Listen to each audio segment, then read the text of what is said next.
busquemos a sintonia com os planos mais elevados da vida, com o pensamento dos bons espíritos que irradiam por toda parte conteúdo de espiritualidade maior, enchendo de alegria e de estímulo todas as almas, os filhos de Deus, que pelas suas mãos divinas foram criados com a destinação de felicidade, de resplandecer a luz da inteligência e das virtudes que vão se levantando, assim como se levantam colunas.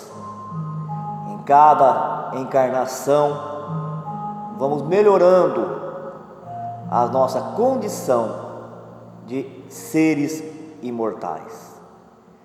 E facilitados por esses irmãos mais experimentados, eles que se esforçaram mais, estão usufruindo desse estado de alma, de felicidade, no reino do eterno. Possamos nos ligar a Jesus, o nosso Mestre amado, o sol de maior grandeza, a quem nós queremos rogar proteção e amparo para mais essa atividade.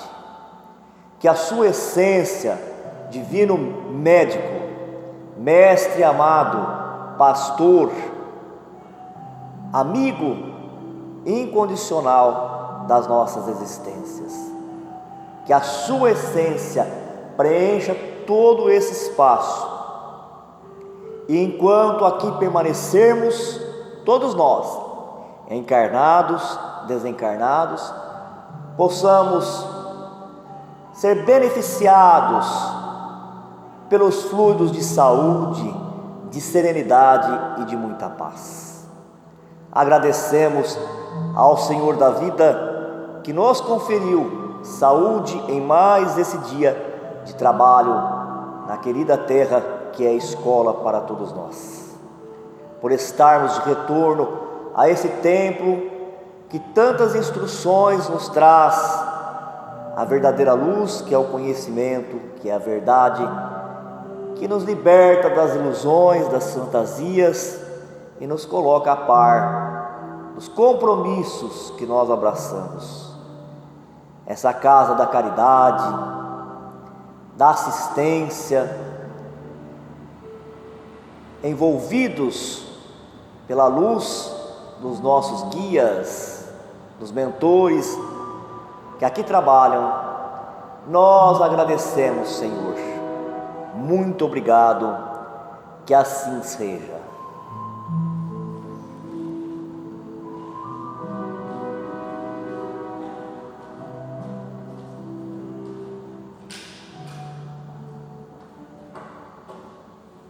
Aqui o nosso tempo é marcado certinho.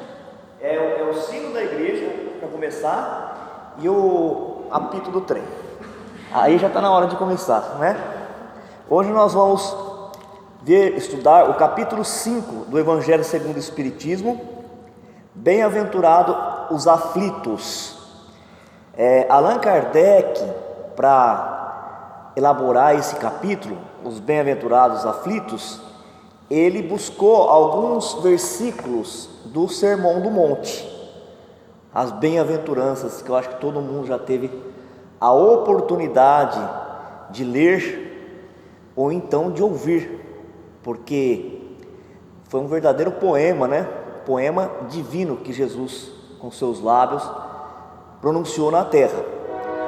O Sermão da Montanha, ele é tão profundo, vocês também devem ter ouvido isso também, de algum palestrante, e alguns atribuem essa fala a Mahatma Gandhi, que nem cristão era, né? Mahatma Gandhi era um líder hindu, O hinduísmo é uma das grandes religiões mais antigas aqui do nosso planeta. E a palavra Mahatma não é nome, né? Ela é um título que esses espíritos elevados recebem, assim como Cristo não é um nome, né? Jesus de Nazaré, Yeshua era o nome dele em aramaico. E Cristo é a qualidade, é o título, é o coroamento da sua espiritualidade como um governador de almas, um governador do planeta Terra. E Mahatma é o líder dos indianos. Tiveram outros Mahatmas. Gandhi foi um dos Mahatmas, assim como Jesus é o nosso Cristo. Mesmo ele não sendo cristão, os princípios espirituais, eles coincidem nas religiões do segmento, porque isso também nós estudamos logo no primeiro capítulo, quando a gente reiniciou esse grupo de estudos, né, na segunda-feira.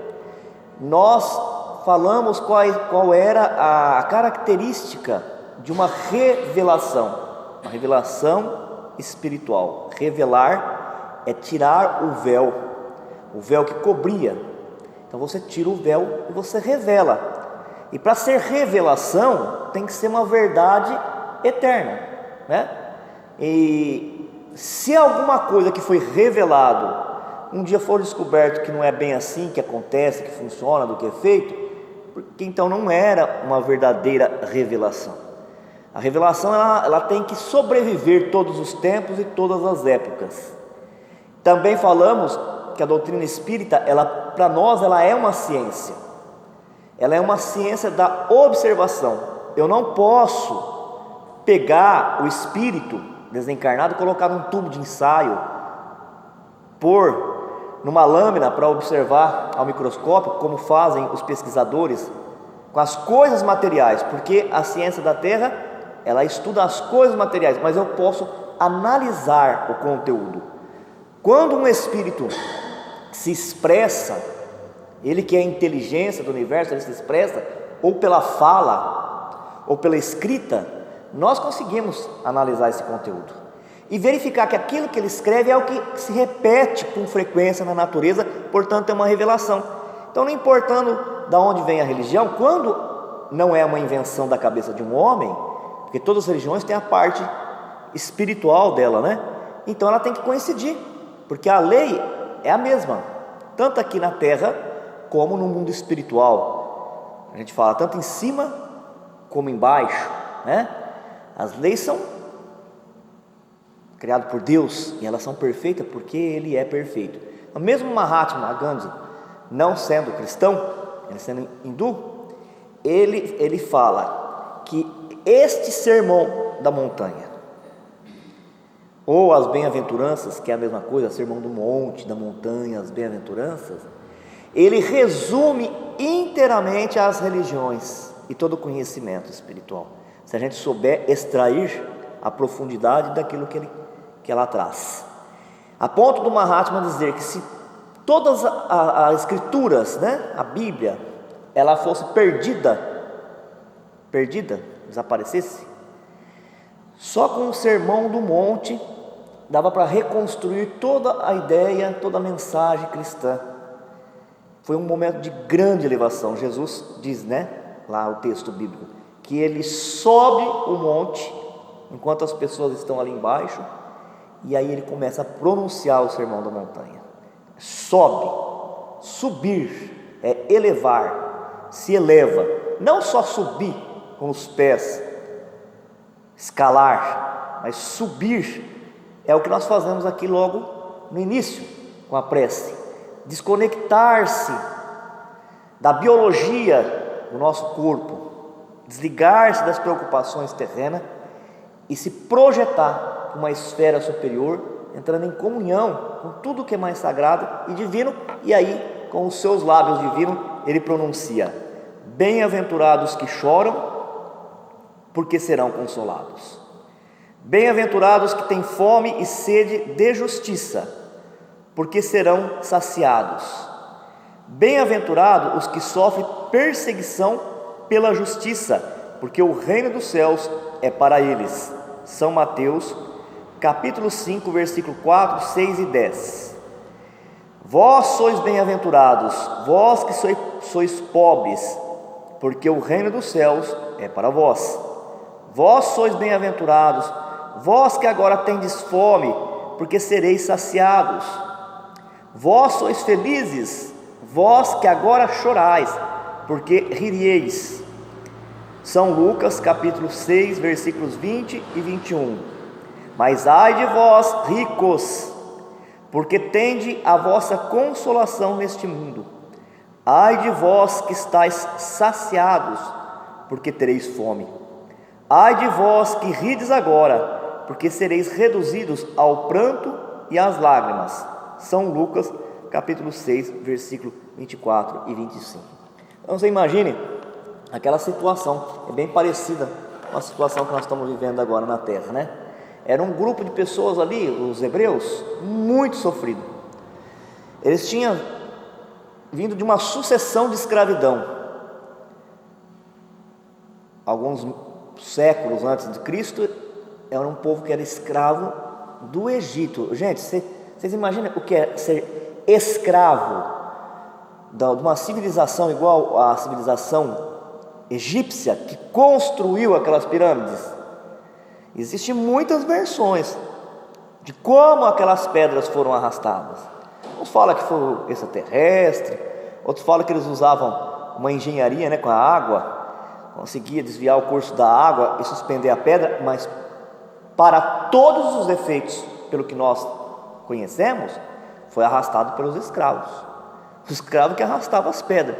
Então você imagina arrastar aquelas pedras, a vida inteira arrastando pedra, né? Eles nasceram arrastando aquelas pedras, cresceram, tiveram filho, foram pais, foram avós, arrastando aquelas pedras e trabalhando muito duro.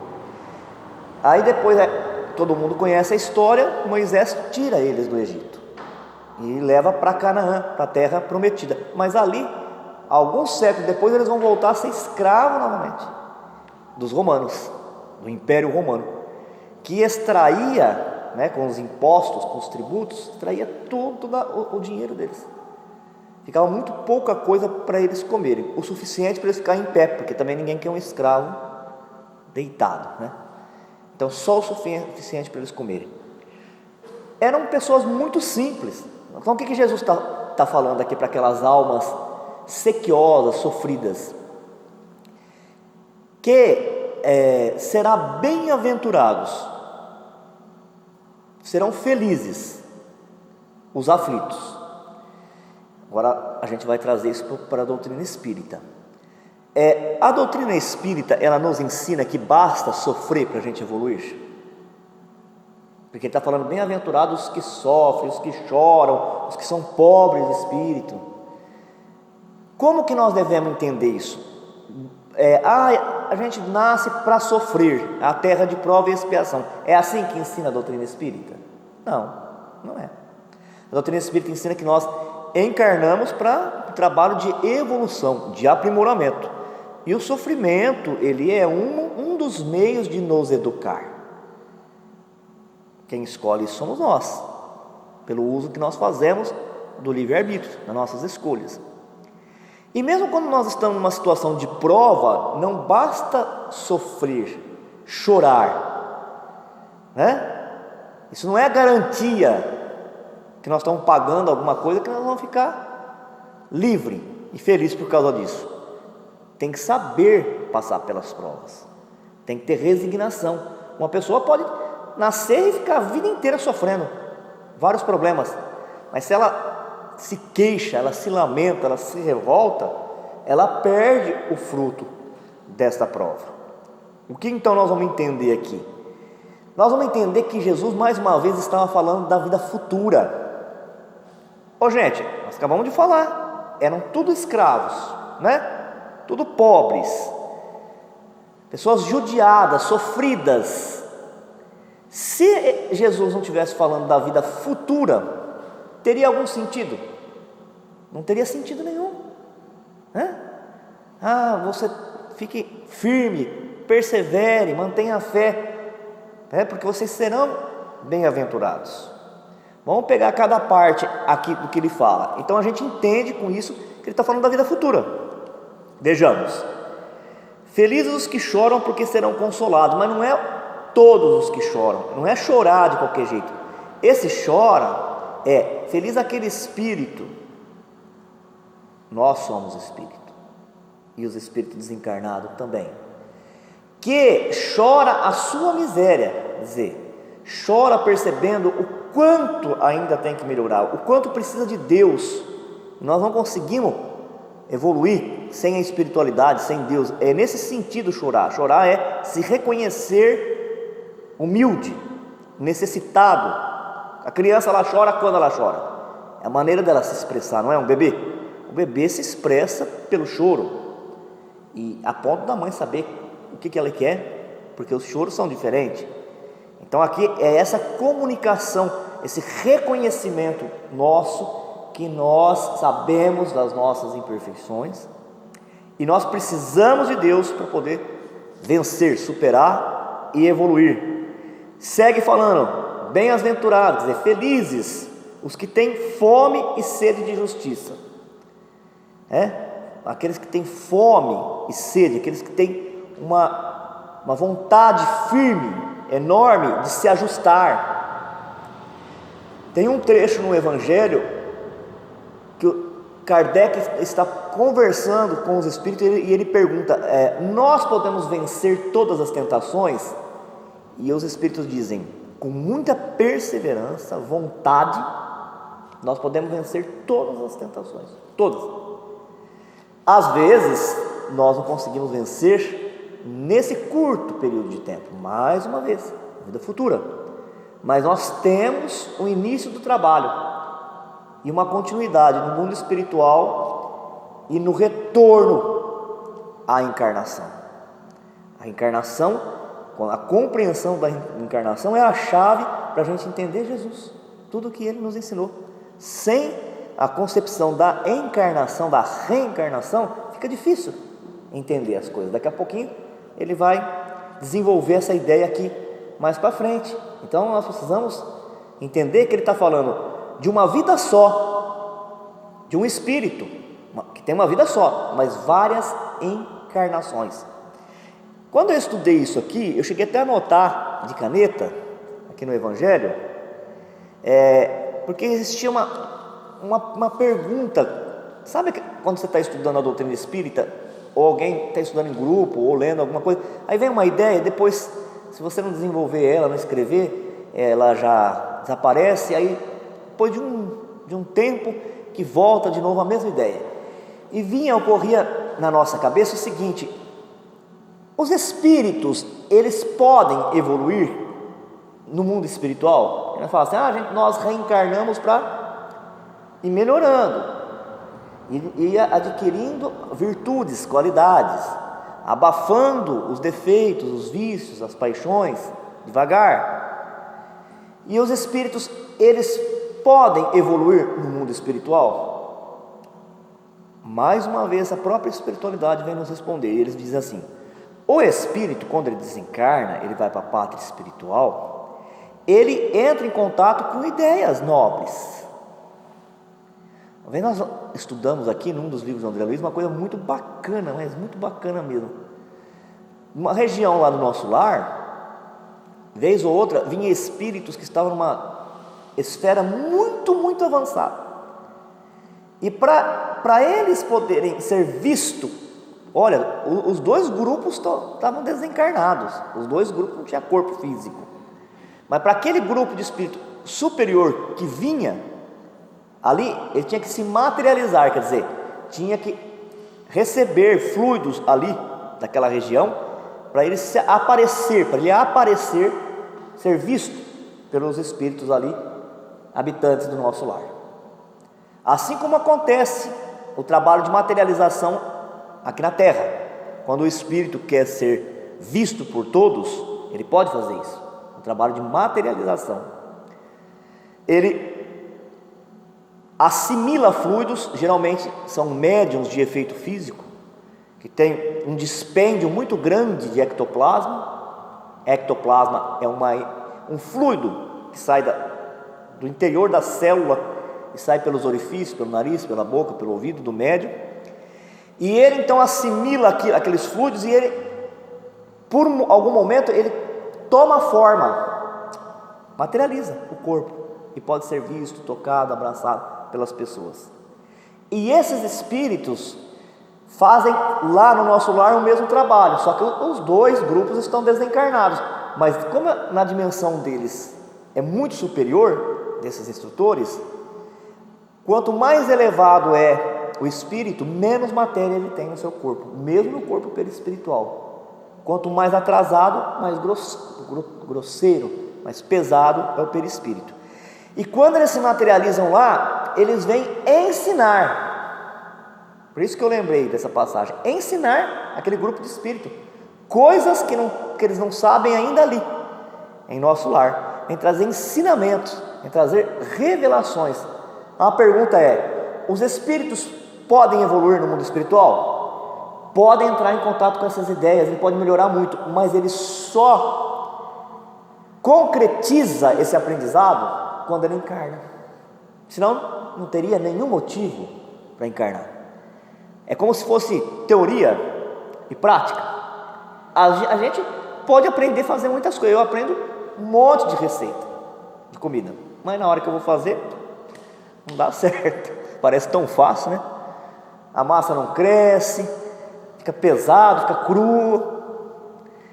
Quer dizer, eu sei como é que faz, quanto que vai de farinha, como que mexe, tudo, mas não sei fazer. Precisa fazer muitas vezes, né?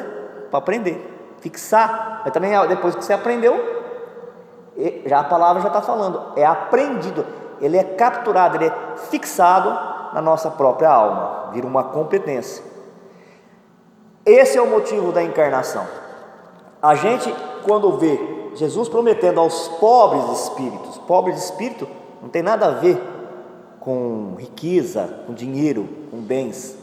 Pobre de espírito, mais uma vez, tem algumas traduções da Bíblia que coloca os mendigos do espírito, os miseráveis do espírito, quer dizer, mais uma vez, os humildes, aquele que sabe que não tem muita força, muita luz espiritual ainda. Porque os espíritos atrasados, eles podem até ser muito inteligentes, mas eles são refratários, quer dizer, a luz vem e desvia deles. Eles são endurecidos. Pode ter uma inteligência genial, pode ser até genial, mas no que diz respeito à espiritualidade e moral, eles não aceitam. Então eles podem ser até pessoas importantes, entendeu? Pode ter títulos, pode ser imperadores, pode ser tudo, mas eles não têm essa compreensão de que eles são um espírito imortal, de que Deus é o Senhor da vida e de que as coisas aqui da terra elas são transitórias. Então o próprio pobre de espírito é esse, que pode ser rico também, não tem nada a ver com fortuna, pode ser muito rico e ele pode ser um pobre de espírito, quer dizer, uma pessoa que já entendeu o que ele está fazendo, por que ele está aqui na terra e o que ele tem que fazer dele mesmo, como que já começou um trabalho de conversão, porque não é fácil se converter ao bem, a gente vai fazendo isso com muito esforço, né? Mas esse daqui, ele já reconheceu que ele precisa melhorar, esse que é o pobre de espírito. Agora, se a gente pensar que com a morte do corpo tudo acaba, que sentido tem essa promessa de Jesus? Quando que vai ser feliz, né? Porque bem-aventurado é isso. Bem-aventurado aqueles que são aflitos, porque eles serão consolados. Serão consolados onde? Serão consolados quando? Bem-aventurados os pobres de espírito, eles herdarão a terra, eles herdarão o céu. É cheio de promessas. Toda bem-aventurança, todo o sermão dos montes, né? Ele é uma série de promessas, mas não é uma promessa vazia, como se Jesus chegasse e falasse assim: ó, vem aqui, quem estiver perto de mim, quem for meu amigo, eu vou arrumar um jeito para vocês serem felizes. Não é isso. Ele está apenas fazendo uma revelação, ele está mostrando como é de verdade, né? Está falando: olha, todos os espíritos que estão fazendo esse trabalho de ajustamento, eles vão encontrar a paz, Eles vão encontrar a felicidade que todos buscam, né? Esse é o objetivo maior da nossa vida, é a felicidade. É felicidade.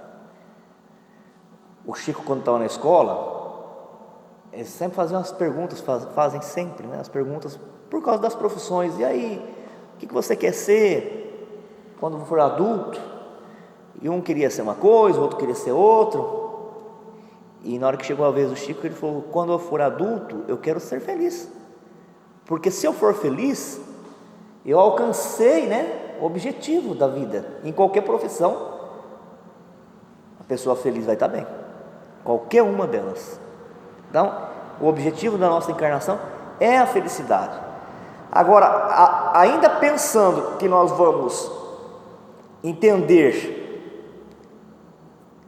que essa promessa é para o futuro, para a vida futura, porque agora aqui ainda nós estamos construindo os alicerces, né, dessa construção. Também reconhecer que continua a vida após a morte do corpo não nos dá o entendimento da justiça de Deus. Porque veja bem, outro dia nós estávamos falando aqui, se uma criança, quando ela nasce, a alma dela é criada naquele momento, se a alma da criança fosse criada no momento que ela nasce, ela deveria ter nascido com o mesmo conhecimento do primeiro homem, do homem primitivo, né? Porque foi criada a alma dela naquele momento, ela não tem aprendizado nenhum, não tem conteúdo, e nós sabemos que não é assim, não é desse jeito, né? A criança hoje, ela nasce, ela já pega na mão do médico. Vocês já viram isso?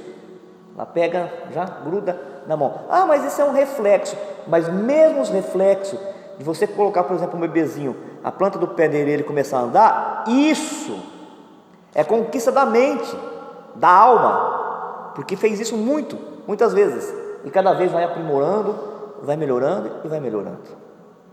Mas imaginemos que isso seja real. Imaginemos que a alma seja criada na hora do nascimento. Aí um nasce, ele volta à questão da justiça. Como compreender a justiça de Deus? Um nasce forte, com imunidade forte, é saudável. Tudo parece sorrir na vida dessa criatura, ao lado de outras, às vezes, que tem uma saúde muito frágil, cheio de problemas na família, problemas financeiros, problemas de todas as ordens. Aí morrem os dois, morre o corpo, e as duas almas vão para o mundo espiritual, para a vida futura, a vida espiritual, continua vivo. Ok, tudo bem. Cadê a justiça de Deus nisso? E um só sofreu, e o outro, tudo deu certo.